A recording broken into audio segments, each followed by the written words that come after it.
사도행전 19장 1절부터 7절입니다. 교독하겠습니다. 아볼로가 고린도에 있을 때 바울이 윗지방으로 다녀 에베소에 와서 어떤 제자들을 만나 이르되 너희가 믿을 때 성령을 받았느냐?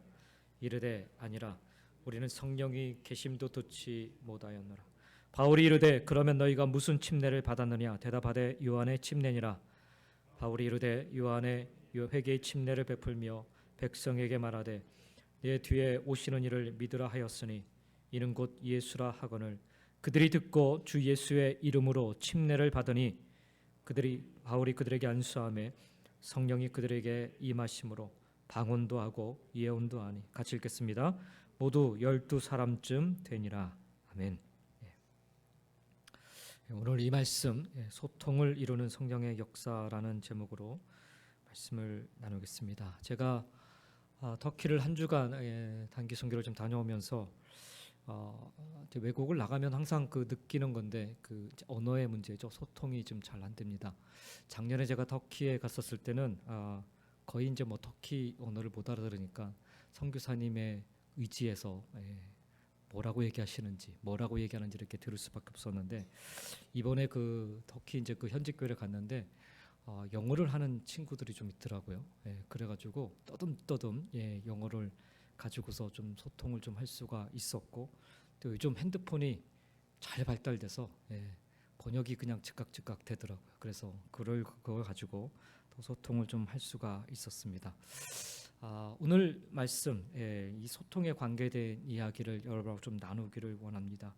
성경에서 영적으로 우리가 어떻게 소통할 수 있는가, 또 하나님께서 주시는 이 은사를 가지고 우리가 어떻게 소통해 나갈 수 있는가, 오늘 말씀 속에서 우리가 좀 살펴볼 수 있기를 원합니다.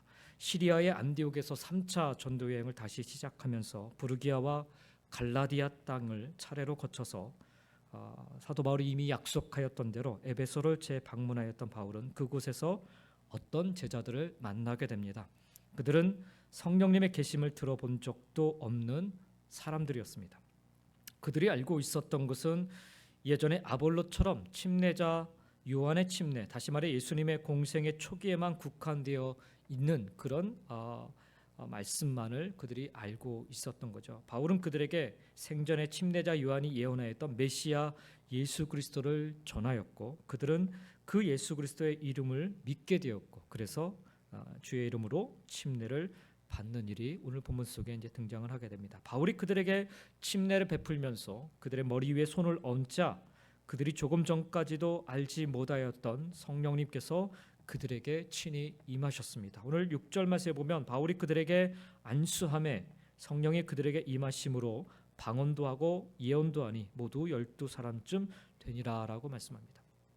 침례를 받을 때, 그리고 침례와 동시에 사도 바울이 그들의 머리에 손을 얹고 안수할 때 성령께서 임하심과 동시에 대략 12명쯤 되는 그들에게 공통적으로 하나의 나타난 현상들이 있었습니다.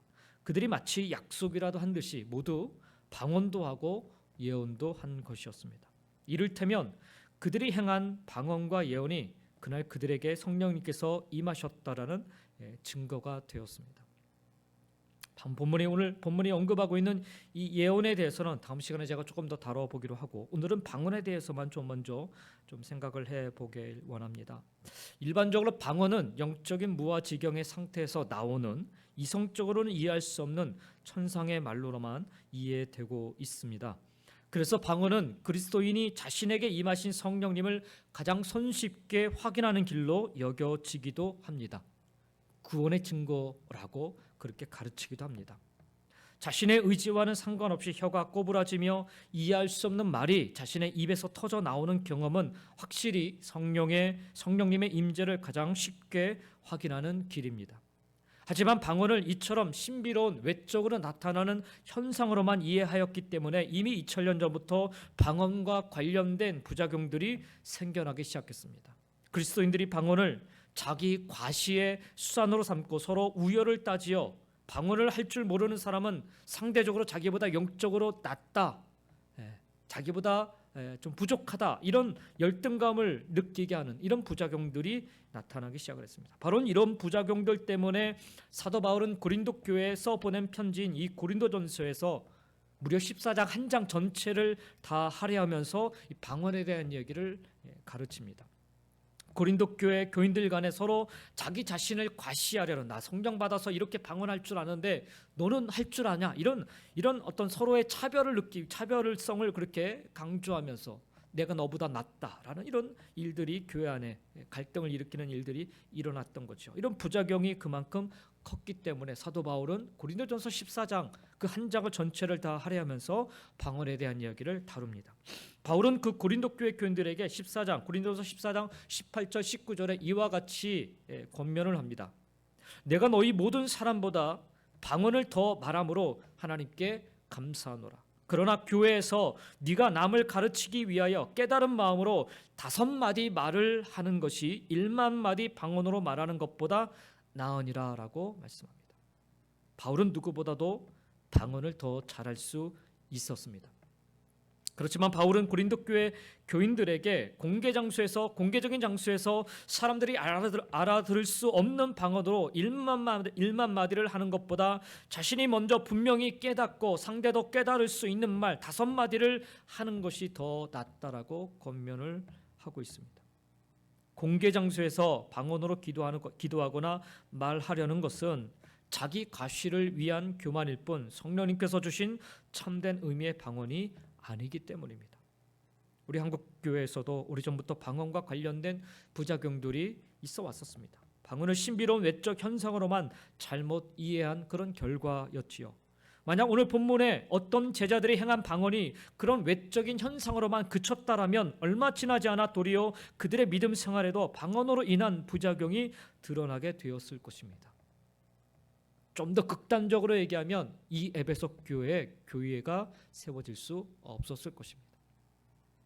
오늘 본문 사도행전에 성령님께서 그들에게 임하심과 동시에 그들의 입에서 방언이 터져 나왔음을 분명히 적고 있음은 수많은 부작용을 낳았던 고린도 교회의 상황과는 다른 그들이 했던 그 방언이 참된 의미의 방언이었기 때문인 것입니다. 그래서 오늘 여기에 그 말씀을 정확히 적고 있는 것입니다. 그러므로 방언을 바르게 파악하기 위해서는 사도행전에 나타난 방언의 본래 의미, 참된 의미를 먼저 이해할 필요가 있습니다. 그래야 여기 에베소 교회에서 이들이 성령의 임재하심을 받고 침례받고 난 뒤에 성령의 임하심을 통하여서 그들의 입술 속에서 터져났던 그 방언이 어떤 방언인지를 우리가 알 수 있게 되기 때문입니다. 성경에서 성령님의 은사, 즉 성령님의 선물인 방언이 처음 사람들에게 주어졌던 역사적 사실은 사도행전 2장에 기록되어 있습니다. 우리가 이미 잘 알고 있는, 그리고 이미 공부했던 내용입니다. 오순절에 제자들에게 성령님께서 임하자 제자들이 갑자기 방언을 하기 시작을 합니다. 그전에는 한 번도 없었던 일로 제자들에게 임하신 성령님의 은사였습니다. 그래서 한국에는 성령님의 많고 많은 은사 가운데 천상의 말을 하는 이 방언이 성령님을 받았다라는 유일한 증거라 주장하는 그런 교회 공동체들도 있습니다. 오순절에 제자들에게 처음으로 주어졌던 방언을 하나의 외적인 현상으로만 잘못 이해한 결과였던 것입니다. 2000년 전에 성령님의 강림과 동시에 제자들이 처음으로 말한 이 방언은 사람들이 무슨 말인지 알아들을 수 없는 그런 신비로운 천상의 말이 아니었습니다. 사도행전 2장 5절부터 13절이 그 당시의 정황을 전해주고 있는데 제가 좀 말씀을 읽어보겠습니다. 그때 경건한 유대인들이 천하 각국으로부터 와서 예루살렘에 머물러 있더니 이 소리가 나매 큰 무리가 모여 각각 자기의 방언으로 제자들이 말하는 것을 듣고 소동하여 다 놀라 신기하게 여겨 이르되 보라, 이 말하는 사람들이 다 갈릴리 사람이 아니냐? 우리가 우리 각 사람이 난 곳 방언으로 듣게 되는 것이 어찌 됨이냐? 우리는 바데인과 메데인과 엘람인과 또 메소보다미아, 유다와 갑보드기아, 본디아, 본도와 아시아, 부르기아와 밤빌리와 애국과 및 구레네 가까운 리비아 여러 지방에 사는 사람들과 로마로부터 온 나그네 곧 유대인과 유대교에 들어온 사람들과 그레데인과 아라비아인들이라. 우리가 다 우리의 각 언어로 하나님의 큰 일을 말함을 듣는도다 하고 다 놀라며 당황하여 서로 이르되 이 어찌된 일이냐 하며 또 어떤 이들은 조롱하여 이르되 그들이 세술에 취하였다 하더라 말씀합니다. 여기 사도행전 2장에 언급되고 있는 최소한 16개 지역은 그 당시에 유대인들이 알고 있었던 거의 전 세계에 해당되는 그런 지명들입니다. 제자들이 방언을 하던 그 현장에는 마침 오순절을 맞아 전 세계로부터 예루살렘을 방문하였던 디아스포라 유대인들이 모여 있었던 곳입니다. 수세기 전부터 이방 땅에 뿌리를 내리고 살던 그들은 각각 다른 현지어를 모국어로 사용하고 있었습니다. 그러나 제자들이 방언을 할 때, 성령이 임하심으로 말미암아 방언을 할 때 놀랍게도 그 모든 사람들이 제자들의 방언을 각각 자신들이 사용하는 모국어로 알아들었다라는 거예요. 하나님의 큰 일을 그들이 이 제자들의 방언을 통해 알아듣게 되었다라는 거예요. 그 당시 제자들은 제대로 된 교육을 받아본 적이 없는 저 멀리 변방의 갈릴리 어부 출신들이었어요. 좁게 표현해서 갈릴리 출신이라는 표현이지요. 오늘날로 따지면은 무식한 촌떼기 이런 표현이 여기 갈릴리 사람이라는 표현인 것입니다. 정규 교육을 받아본 적이 없기에 외국어를 전혀 알지 못하는 제자들이 한 말이었는데도 불구하고 그곳에 모인 사람들은 각각 자신들의 모국어로 알아듣게 된 것입니다. 언어가 다르면 소통이 불가능합니다. 언어가 다르다는 것은 표현 방식뿐만 아니라 사고 방식과 이해 방식도 같지 않음을 뜻합니다. 갈릴리 출신의 제자들은 전혀 외국어를 구사할 수 없었습니다. 갈릴리에만 살았기 때문에. 그들은 외국어를 모국어로 사용하는 사람들과는 대화나 소통은 아예 꿈도 꿀 수 없었습니다. 그들에게는 다른 언어가 자신들의 능력으로는 결코 넘을 수 없는 그런 거대한 장벽이었습니다. 그러나 성령님께서 임하시자 제자들은 평소에 전혀 말이 통하지 않던 외국어를 모국어로 사용하는 그런 사람들과도 말이 통하였다라는 거예요. 소통이 시작된 것입니다. 성령님의 역사 속에서 최초로 제자들에게 주어진 방언의 참된 의미는 각각 다른 언어를 사용하는 사람 간의 소통이었습니다. 그래서 우리가 방언이라 말하는 헬라어는 본래 혀와 언어를 동시에 의미하는 글로사라는 단어를 사용합니다. 혀를 뜻하는 영어 텅과 영어 언어를 의미하는 것과 텅이라는 그 단어가 언어를 의미하는 것과 같은 뜻입니다. 예루살렘에 모인 외국어를 모국어로 사용하는 사람들은 갈릴리 출신의 제자들의 말을 각각 자신들의 모국어로 알아듣게 되는 것에 깜짝 놀라게 된 거예요. 그 중에는 세술에 취했다라고 제자들을 조롱하는 사람들도 있었습니다. 제자들의 방언은 그 정도로 예사롭지 않았던 것입니다. 그때 시간이 아침 9시였어요. 베드로는 그 이른 시간에 자신들이 결코 술 취하지 않았음을 역설하면서 자신들의 방언이 성령님께서 임하신 결과임을 입증하기 위해 성령님께서 강림하실 것을 예고한 선지자 요엘의 예언을 인용하게 됩니다. 사도행전 2장 17절부터 20절에 보면 그 요엘 선지자의 예언을 그대로 인용하여 말씀합니다. 하나님이 말씀하시기를 말세에 내가 내 영을 모든 육체에 부어주리니 너희의 자녀들은 예언할 것이요 너희의 젊은이들은 환상을 보고 너희의 늙은이들은 꿈을 꾸리라. 그때 내가 내 영을 내 남종과 여종들에게 부어주리니 그들이 예언할 것이요 또 내가 위로 하늘에서는 기사를 아래로 땅에서는 징조를 베풀리니 곧 피와 불과 연기로다. 주의 크고 영원한 날이 이르기 전에 해가 변하여 어두워지고 달이 변하여 피가 되리라 말씀합니다.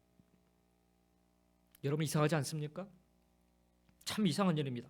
베드로는 지금 사람들의 비난과 조롱처럼 세술에 취해 횡설수설하는 것이 아니라 자신들에게 성령님께서 임하셨음을 입증하기 위해 이 요엘 선지자의 예언을 인용하고 있습니다. 그러나 제자들에게 성령님께서 강림하신 그날 아침에 요엘의 예언 가운데 실제로 그 사람들 제자들 앞에서 이루어진 것은 아무것도 없었어요. 성령님께서 강림하셨다고 해서 제자들의 자녀들이 예언한 적도 없었고 젊은이들이 환상을 본 적도 없었고 거룩한 꿈을 꾼 늙은이들도 없었으며 하늘이나 땅에서 기이한 징조가 나타나지도 않았고 갑자기 해가 사라지고 달이 피로 변하는 초자연적인 현상도 더더욱 없었습니다.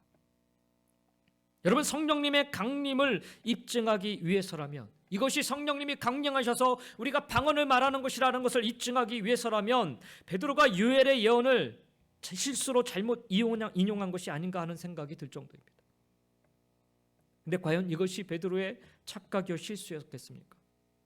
만약 그렇다면 베드로의 그 인용이 하나님의 말씀으로 여기 사도행전에 기록될 리가 없는 것입니다.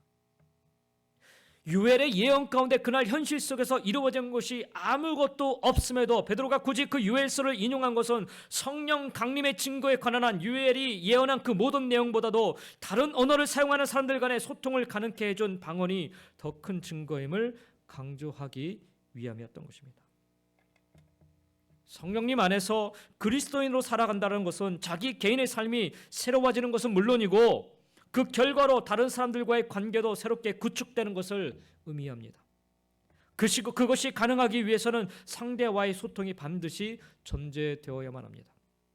이런 관점에서 소통이 불가능했던 사람과의 소통을 가능케 해주는 방언은 참으로 중요한 것입니다. 그것이 주님의 영이신 성령님께서 임재하신 유일한 증거는 아니지만 가장 큰 증거 중에 하나일 수는 있습니다. 사랑도 평화도 공생도 전도도 모두 소통의 토대 위에서만 가능하기 때문입니다. 그렇습니다. 성령님의 외적 은사는 반드시 외적 은사로 끝나는 게 아니라 내적 은사로 승화되어야 합니다. 신비로운 천상의 말을 하는 것이 방언의 외적 은사라고 한다면 평소 대화가 통하지 않던 사람 간의 말이 통하기 시작하는 것은 방언의 내적 은사라 할 수가 있습니다. 겉으로 화려하게 드러나 보이는 이 방언의 외적 은사는 자칫 자기 과시를 위한 자기 교만에 빠지기 쉽지만 사람 간의 소통을 가능케 해주는 방언의 내적 은사는 받으면 받을수록 사람과의 관계의 폭과 깊이가 더 넓고 깊어지게 되는 것입니다. 오늘 본문이 증언하는 어떤 제자들의 방언이 주는 궁극적인 의미는 그 방언이 겉으로 드러난 일시적인 외적 은사로 그치지 않고 우순절에 주님의 제자들이 행하였던 방언처럼 다른 사람과의 소통을 가능케 해주는 내적 은사로 이어졌다라는 사실을 반증해주고 있습니다. 그리고 이것은 이어 나오는 예언과 연결되어 있습니다. 우리는 거의 모두 한국어를 모국어로 사용하고 있죠. 그렇지만 같은 한국어를 사용하는 사람들 간에도 소통이 되는 경우보다 소통이 불가능한 경우가 훨씬 더 많습니다. 한 지붕 안에서 같은 말을 한국어를 주고받으면서도 소통이 되지 않는 부부들이 있지요. 한 사무실에서 일하면서도 소통이 불가능한 동료들이 있습니다. 같은 교회 다니면서도 소통이 막힌 교인들이 얼마나 많은지 모릅니다. 형식적으로는 동일한 언어를 사용하지만 실제로는 한국어를 빌려 각자 다른 언어를 말하는 탓이기 때문입니다. 서로 상대의 말을 들으려 하지 않으면 한국어로 아무리 많은 말을 주고받아도 각자 다른 언어를 말하는 것에 지나지 않습니다. 언어의 발성은 입과 목에서 이루어지지만 언어의 그 근본적인 출발점은 마음이기 때문입니다. 그러나 여러분, 주님 앞에서 한번 우리가 생각해 보십시다. 신앙생활을 하는 남편과 아내가 서로 다른 언어를 고집하느라 막상 대화가 통하지 않는다면 그들이 과연 주님을 주인으로 모신 참된 믿음의 부모가 될 수 있겠는지요? 요즘 진보와 보수가 막 싸우고 있는데 그리스도인인 진보주의자와 보수주의자가 서로 다른 언어에 집착하느라 소통이 불가능하다면 어떻게 그들이 이 시대를 아우르는 주님의 진정한 제자가 될 수 있겠습니까? 남편이나 아내 어느 한 사람이 아니라 두 사람을 함께 품어주시기 위해 주님께서는 주님 당신의 양손을 십자가에 내어 놓으셨어요. 나뿐만 아니라 나와 소통이 되지 않는 그 사람도 어루만져 주시기 위해서 주님의 그 두 손이 십자가의 제물이 되신 것입니다. 제가 지난 주일날 목회 칼럼에도 좀 적었지만 최후의 만찬 그 그림을 보면 예수님이 한 손은 하늘을 향해 올리시고 다른 한 손은 땅을 향해 이렇게 내리신 모습을 보이게 됩니다. 하나님과 이 땅을 이으시는 소통의 길을 여셨다라는 그 상징적인 모습을 손을 통해서 표현하고 있습니다. 또한 이 제자들과 하나님과의 그 관계를 맺어가시는 그 관계를, 소통의 관계를 표현하기 위해서 그렇게 손을 묘사하고 있습니다. 우리 주님께서는 어떤 특정인이나 특정 지역 혹은 특정 그룹만의 주님이 아니라 남녀노소 빈부 귀천을 막론하고 만민을 위한 주님이신 까닭이 바로 여기에 있습니다. 그 주님을 모신 그리스도인이라면 주님께서 내 안에 임재해 계심을 믿는다면, 성령님이 우리 안에 거하심을 믿는다면 우리는 모두 방언, 즉 소통의 사람이 되어야 한다는 것입니다. 예수를 믿음으로 말미암아 성령이 우리 안에 거하시게 되는데 성령의 사람은 방언, 즉 소통의 사람이 되어야 하는 것입니다. 우리가 소통해야 할 누군가와의 소통이 지금 막혀 있다면 따지고 보면 그것은 우리가 주님께서 우리에게 맡겨주신 어떤 은혜를 독점하려 하기 때문인 것입니다. 마치 방언을 내게 주신 하나님의 독특한 은혜라고만 여겨서 자랑하려고만 하던 고린도 교회 성도들처럼 그렇게 생각하고 있기 때문입니다. 방언은요, 여러분 개인에게만 주신 은혜가 아니라는 사실을 우리는 기억해야 돼요. 방언의 은총을 주신 이유는 그 방언으로 살아계신 하나님의 그 살아계심과 예수 그리스도에 관한 복음을 온전히 증거하게 하기 위함인 것입니다. 아무리 유창한 방언을 말한다 하여도 내 주위의 사람들과 세상과 단절된 채 전혀 소통하지 못하고 산다면 복음을 흘려보내는, 예수의 사랑을 흘려보내는, 하나님의 은혜를 흘려보내는 삶을 살지 못한다면 그 방언은 잘못된 방언일 수밖에 없습니다. 여기 12명의 어떤 제자들은요, 성령으로 말미암아 방언을 받고 난 뒤에 하나님의 말씀을 더 깊이 알기를 소망했습니다. 예수님에 대해서 더 자세히 알기를 소망했습니다. 하나님의 뜻이 무엇인지, 예수님의 가르침대로 사는 삶이 무엇인지에 대해서 더 자세히 알기를 소망했습니다. 그래서 이곳 에베소에 두란노 서원이 세워지게 된 것입니다. 그 12명의 주축이 된 소그룹 모임이 훗날 교회로 세워지게 되고 훗날 믿음의 복음의 전진 기지가 될 수 있었던 것입니다. 방언은 소위 개인의 영적 유익이라 우리는 생각을 합니다. 그러나 그것은 지극히 일부분일 뿐입니다. 방언은 사실 엄청난 복음의 확장성을 담고 있는 성령의 폭발적인 역사의 도구입니다. 그 단편적인 모습을 우리는 사도행전 2장에서 확인해 볼 수 있었던 것입니다. 방언을 통한 성령님의 역사하심은 복음의 증거여 교회 공동체에 세워짐으로 나타나게끔 되어 있습니다, 여러분. 따라서 방언은 결코 우리 개인의 영적 유익함만이 아니라 하나님 나라의 복음 증거에 아주 중요한 그런 도구가 되는 것입니다. 증거가 되는 것입니다. 그리고 그 중심에는 방언의 또 다른 측면, 바로 소통의 역사가 있는 것입니다. 바라기는 우리 모두 성령의 은혜로 말미암은 방언의 역사를 온전히 감당하며 살아가기를 간절히 주의 이름으로 축원드립니다. 방언은 첫째로 하나님과의 소통이에요. 우리가 방언을 할 때, 여러분 기도 시간에 방언으로 기도할 때 하나님 앞에 간절하게 나가는 마음이 열리는 거예요. 그래서 이 방언을 통해서 우리는 그동안 닫혀 있던 하나님과의 관계가 열려지는 그런 통로가 된다는.